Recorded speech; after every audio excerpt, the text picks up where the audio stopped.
Welcome to Skin Sync, the official podcast of Elevate-Derm Alliance, your trusted source for the latest in dermatology for PAs and NPs.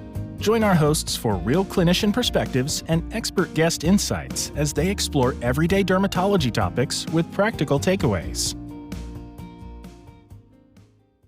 Hi, this is Shanna Moranti, and welcome back to another episode of the Skin Sync podcast. Hi, this is Buccinita. So, Bucci, it has been a day for some of our providers. And for those of you listening, we are kicking back and having a little happy hour after work, after a long day of work for some of the fabulous dermatology providers out there. And we want to dive into the talk about provider burnout and what we as providers can do to prevent the frustration that comes along with a wonderful job. We all love our jobs, and we certainly don't want to throw in the towel or throw in our entire career just because we have a bad day. But what are some ways that we can actually cope with those really bad days and prevent, some of that terrible burnout from occurring? Right. Today was one of those clinic days where when I walk into my house, I literally just lay on the ground. Like I just lay on my carpet and just spend a good 15 Face minutes first, just like I'm trying to trying to get a visual. Are you just like yeah, face just down, like yes, pounding on the ground?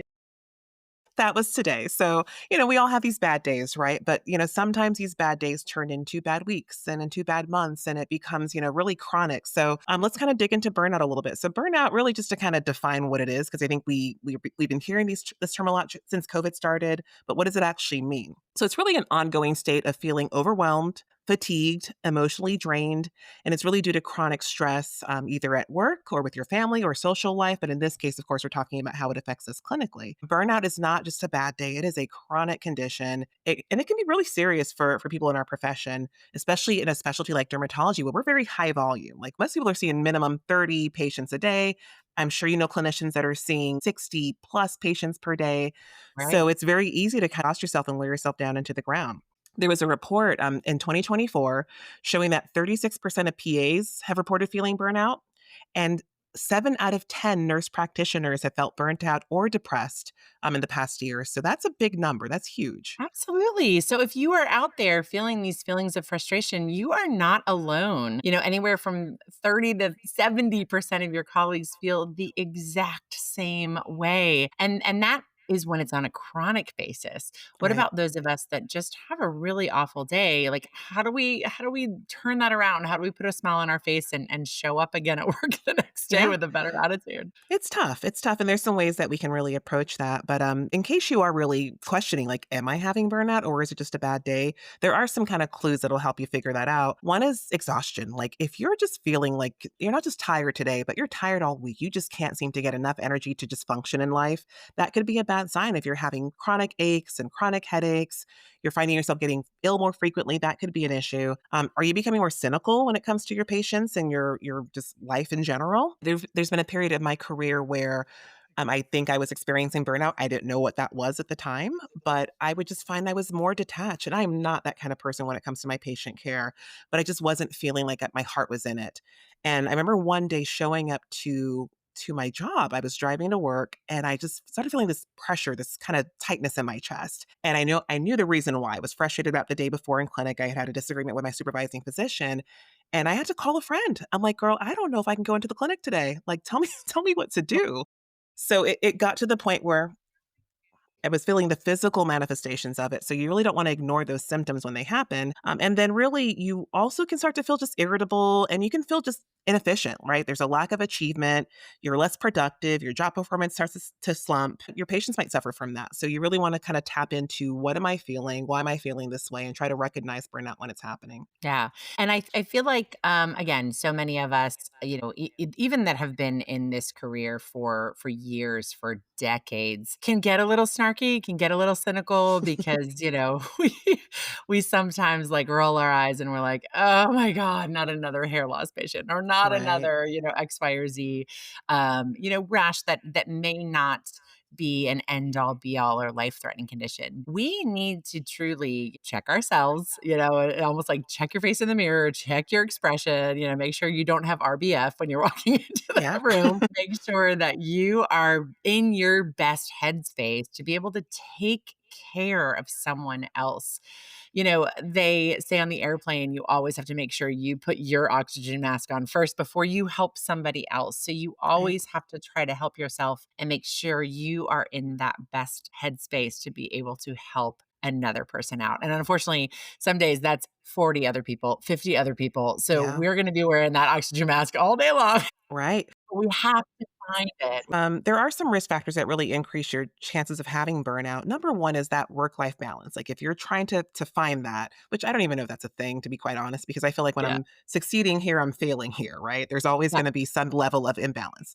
Even if you don't have children, like you still have other life things to get done, right? Just exercising, drinking water. I have my 64 ounce of water that I have not even finished half of it today. So just the basics of life are, it's hard to kind of function sometimes when you really are having trouble balancing everything. Another Mhm. really common thing amongst healthcare providers is that we're all very type A, or at least the majority of us, I think. Type A personalities, really high achievers, and we have these expectations that we put on ourselves. We have expectations from our patients, from our colleagues, from our MAs, from everybody. And so it's sometimes that pressure becomes too much and the pot boils over. For sure. Absolutely. So how do we rectify this? Like, how do we move forward, with putting our best foot forward, our best face forward? What are some ways that we can actually prevent burnout? Or if we see it coming, how can we protect ourselves from it truly affecting us and our careers and our daily life? And, what are some steps that we can take? Because I'll tell you, I've been in Derm 23 years and I'm kind of in the position where I love my job still to this day. I've gotten offers to go work for pharma and to go do speaking full time. And I would never leave patient care because I truly, truly love it. And we don't love every patient or every condition that we treat, but I do love it. And I have not experienced that, true burnout. But I've talked to some younger, really high level, very intellectual, amazingly caring providers that are only a few years into practice and they are struggling. They are really, really feeling that burnout. So what are some ways that we can move forward? And maybe what is your experience with burnout in your workplace? So I will say that, over my career, one of the things that I found extremely helpful is really setting boundaries, right? So you go Mhm. into derm, you're so excited, you just want to get that first job, get in there, learn, treat patients. So you're eager. But at a certain point you realize that maybe it's kind of too much. Like maybe I can't see 40 patients a day and feel like I can do an efficient job. Maybe I can't work 5 full days per week and have time to get all my charting and notes done. So I think kind of learning what your boundaries are, learning what you're able to do and still be functional, you really need to learn how to set those boundaries. So for me, it was cutting back a day. I was initially working 5 days a week when I started clinic 15 years ago. I cut down to four Mhm. days. And when I had my second child, I actually went down to 3 days per week because he had different needs and therapies I needed to attend with him. And so I actually went down to 3 days a week. So it's not always realistic. You may not always work with a clinic that will allow you to do that, but trying to find a situation where you have that flexibility in your schedule. Sometimes it means cutting down the number of hours per day that you're working. At a certain point, you may not be able to squeeze in every last patient. So in the past couple of years, I actually stopped my very last patients at 4 o'clock in the afternoon. It used to go down to 40, but I realized I can't do that because by the time they get checked in and get into clinic, it's almost 5 o'clock. And then you're running late for home and the kids aren't getting fed on time. So I think cutting that schedule down to where you can really have that little buffer to get your chart notes done or make phone calls at the end of the day is really helpful. I think being cautious about really overextending yourself. We all want to work in that emergency patient. We're all willing to have a patient reschedule. People that show up on their appointments on Wednesday, they show up on Monday instead. I think we're all willing to make those accommodations. However, at a certain point, you've got to have your limitations. Or maybe if you do work in a patient, right? If you have a patient that you do want to work in, limit them to one complaint, right? They're going to turn that into a full body plus some hair loss plus some acne if you let them. So it's really set those boundaries with your patients. You need to make sure that if you're going to be seen today, we're going to address one issue and you can come back in a few weeks and we can address the rest.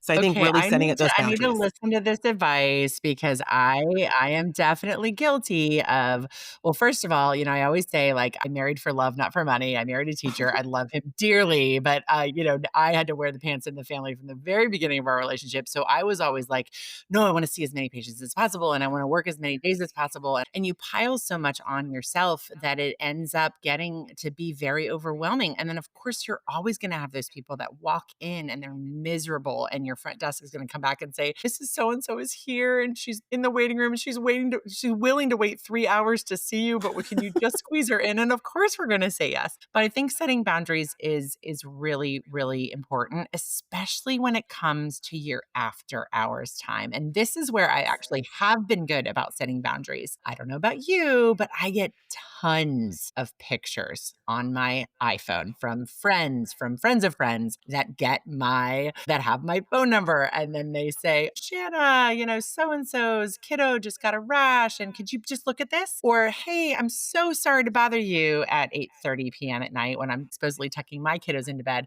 but I just saw this lesion on my husband. I think it's really important to, from the beginning, say it's so important that I help you, but it's also so important that I do this in a medical, legally correct way. Like, I kind of have like a saved note in my phone that just says, I really want to help you out, but can you please upload these photos to your patient portal so that these can be addressed first thing in the morning by my staff, and I can make sure that somebody reaches out to you and we either work you in for an appointment or we can get you the medication that you need. But it shuts it down in a way that's kind, but in a way that lets them know, like, hey, by the way, it's 9 o'clock at night and we are so accessible with these phones. So setting those boundaries, in that way, I think has been a game changer for me so that I can enjoy my life when I'm home with my family. Oh, you're better than me, Shannon. I will just ignore a message if I have to. I don't think I give them the courtesy of like a really clear, like diplomatic response like that, but maybe I should. I will ignore it and I will answer it when I'm ready to answer it because I'm off hours. No, ma'am. Right. I know. And listen, there's nothing wrong with that. There is nothing Right. wrong with saying like 10 PM, I will call you tomorrow. But I think that, to talk to your practice management, talk to your managers, or maybe the medical legal team at your practice out there. If you're getting a lot of text messages or emails or off time. Now, believe me, I'll still walk into the grocery store and these little 80-year-old men will like run up to me like, I'm so glad I saw you. I have this. And they start taking their shirt off in the produce aisle. So you can set all the boundaries you want and people will still find you. Yeah. But I Yeah. do love just that little nuance of setting that little kind of text boundary because I don't want my kids to pick up my phone and see a million messages of somebody's rash, sometimes in inappropriate places. Right. Right. So, another thing that we can really do to kind of help manage the burnout is let's try to streamline our workflow. You're the queen of this, Shanna. So, I'm going to have you kind of dig into this a little bit more. But what can we do? Like, are there templates? Are there maybe utilizing AI in our clinics? Are there ways that we can delegate tasks to certain staff?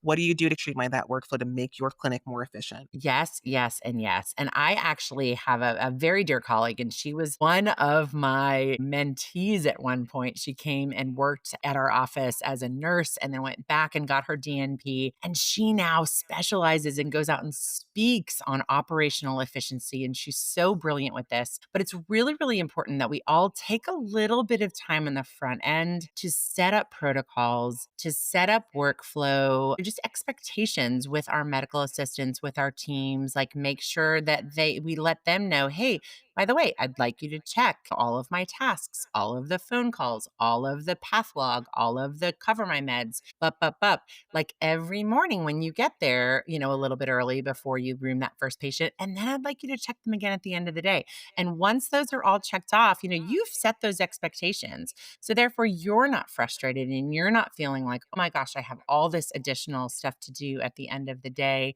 when you're also trying to call in those last prescriptions and finish those last notes and what have you. So I think setting up expectations is a huge thing. I think making sure that you really learn the nuances of your electronic health record, your EMR system, and find those tips and tricks. If you don't know them, hey, Bucci, you're the queen of ChatGPT. Maybe ChatGPT knows them. Maybe you can Google ways of being more efficient in your medical documentation and figuring out how can we set up those templates so that the work during the visit can be more conversational and it doesn't have to feel like work. I try to learn something new from every patient and make it a good opportunity for learning and make sure that I don't get stuck in the weeds of like the little nuances of of documenting that visit. So I think a lot of times if you do a little bit of work on the front end, it will really streamline that workflow and that can prevent some frustrations on the back end. Totally. One thing that I love is really having set handouts, right? If there's certain diagnoses that you're going to utilize a lot, maybe an acne sheet that you're going to fill in the blanks. You did a talk some time ago about, I think it was an isotretinoin conversation, and you had a really great patient handout that I might have screenshotted and stolen from you. Oh, I love But that. Yes, I hope you but recreated yeah, it. it was fantastic. It was really great because I just wanna limit the number of callbacks and questions that I get. I'm really detailed. I do a lot of counseling with my patients, and I love doing it, but there's always gonna be something that goes in one ear and out the other. So if I can have kind of a backup, just some kinda handout to give to them, that's extremely helpful. Can counsel till we're blue in the face, but if we don't go back and double up with that written documentation, sometimes they're so nervous or they're not listening in the middle of the visit, but they can take it home and it's tangible, or they can screenshot it when they're in our office. They will be able to go back and look at that later and reference Right. that. We've all been patients before, right? And I'm sometimes overwhelmed. I don't know what they said when I walk out that door. I've been in that situation, so I think it's extremely helpful to have those backup forms. So another thing we can do is really taking breaks, and this can mean a lot of things, right? It could mean something as simple as like having a break in the middle of your morning or the middle of your afternoon, with maybe like a blank space on your schedule for you just to maybe do a couple chart notes or answer a couple phone calls or do a couple patient portal messages. Taking a break could mean that you actually have your lunch break to yourself. Maybe you don't give your entire lunch break to the staff who has questions or the office manager who wants to have a meeting with you or we love our pharma people, but sometimes we don't want to have lunch every day. So sometimes you have a day, maybe you don't have a lunch with a pharma rep. And so you want to really try to preserve that time for yourself for whatever it is you want to do. Take a nap if you want to, but really try to make sure you have that time for yourself. Or like I have colleagues that have gone like and just walked and just gotten out of the office, go get Yeah. some fresh air, just walk around the building, go walk to the nearest store, like walk to lunch, like get some fresh air, do something that can be physically and mentally beneficial for yourself. But again, take that little break, that little timeout, that little, hey, I'm clocking out, I'm like, not that we have the clock in and clock out little clocks anymore by the back door, but literally step away from the craziness for just a moment and get some Yeah, fresh air. I think absolutely. that's so important for our mental health. It is. I have one colleague who walks pretty much every single day during her break. And one thing I used to do, which was until it was taken away from me, I had a little yoga space in my office. Like I Wow, created a that's little center. cool. The lighting was dim. I had my yoga chart up on the wall. It was fantastic. It just gave me a moment to just kind of debrief. I get easily overstimulated, and so sometimes it just helps to have that moment away or just quiet time. My MAs, the front desk knows that when I'm in my pod, do not bother me. Like I want a curtain here because I need that time to myself. I So you're talking to patients all day long. You're on the phone all day long. Then you got to go home and talk to your family all night long. So I think you need time to yourself just to kind of just chill out, relax. Home and you're so sick of your own voice, you don't wanna speak. My kids are like, "Hi, mommy, how was your day?" I'm like, "Tell me about your day, because I don't wanna talk." I'm so sick of hearing my own voice. That is every night, and thankfully, my kids are talkers, they love to talk, so that they're happy to tell me all about their day. But no, you're right, you need that time, and then another thing too is really about taking those breaks, is take your time off. Please take vacations, please take just a random Friday off if you want to, like, you deserve that, and you've earned it, and you don't work this hard for nothing, so take that time away, you need it, and it's important, and what are we working so hard for, but to just, we really wanna take that time. It's so true, and I've actually started to because I have 4 children, I have a, wonderful relationship with my husband, but I feel like I leave him in charge of the kids so often that Yeah. I've now tried to incorporate work-life balance, taking kids to conferences with me and letting them maybe enjoy the resort, let them go and have fun. Like, I'm gonna be in the conference hall all day, but you guys can go enjoy the pool with proper sunblock applied, of course, or you can go enjoy the beautiful scenery, that these conferences are often in. And then I don't feel so guilty for leaving. And because I have so many kids,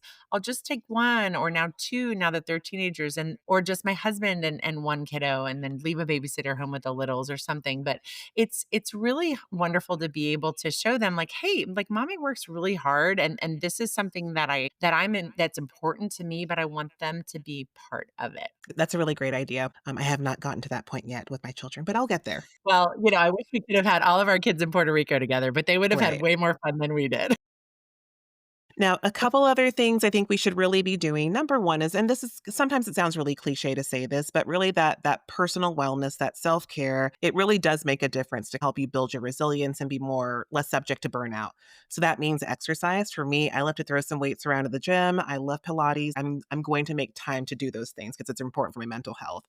Sleeping is really important. Trying to eat well when you can. Scheduling time again for family and friends and relationships and spiritual activities, whatever it is that makes you feel good. And again, using that vacation time is really important. So, what are some things that you recommend? You've got to fill your cup in whatever ways are meaningful and impactful for you. And I call myself an ex-athlete because I did athletics in college, and I feel like I'm way less athletic now. But I now love like going out and speaking and doing the professional development thing. That really fills me, and that gives me that personal wellness that I truly love. And so find what makes your heart happy. Find what really fills your cup and make special time for that. Make sure that you, whether it's outside of work or whether it's part of work, that is just in a completely different vein, that's not patient care, that might really speak to your inner soul, your inner science nerd, your inner provider, whatever that may be,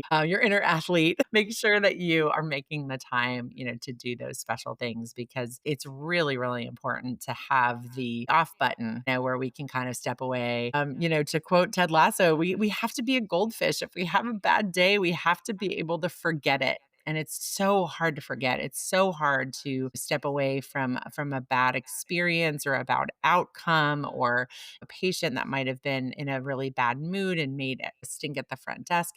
But we have to remember that the next patient that's coming in, or the patient that's coming in tomorrow, they don't care what happened to that patient the day Yeah. before. They're there because they need us, and we have to be able to be in the best headspace to be able to help them out. Yeah, and a couple last things I want to mention. So yeah, I love the professional development part, right? I am a conference junkie. I love I am obsessed with conferences. Everyone who knows me knows that. But it's really been the way to for me to feed myself. I love to learn. I love the networking, and it's really provided so many opportunities in my career that I could not have imagined. So that's huge for me. Reach out to other like providers that are in your same area that are experiencing the same kind of patients. And so there's power in that community. And even if you can't get away to a conference, do the local dinner programs.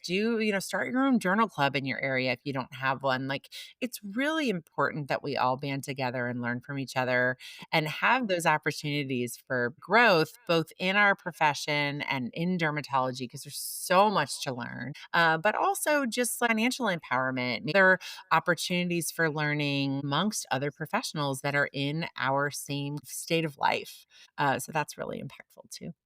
Really kind of at the end of the day, even if you do all of these things, sometimes you're just not in the right climate. You're just not in the right job situation. You don't have the right supervising physician. Sometimes you don't have the right support system in your clinic. So maybe it's time to go. And again, just look for opportunities to seek other employment if that's the case. You don't stay where you're really not respected, where you're not wanted, where you don't feel happy. Look for those other opportunities. And sometimes when things get really tough, do not hesitate to get professional help. My therapist is my bestie in my head. So I love her so much. And she's gotten me through some tough stages of life. But yeah, seek that professional help. It really does help to have someone to kind of decompress to.